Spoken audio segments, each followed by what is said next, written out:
আসসালামু আলাইকুম। আপনাদের মাঝে আরেকটা ভিডিও নিয়ে আসলাম। আপনারা আশা করি এই ভিডিওটাও আপনাদের ভালো লাগবে।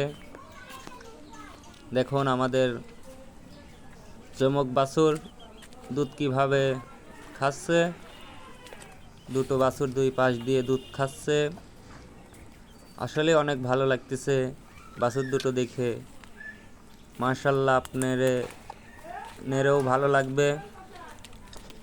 আসলে আপনারাও ভিডিওটা দেখুন।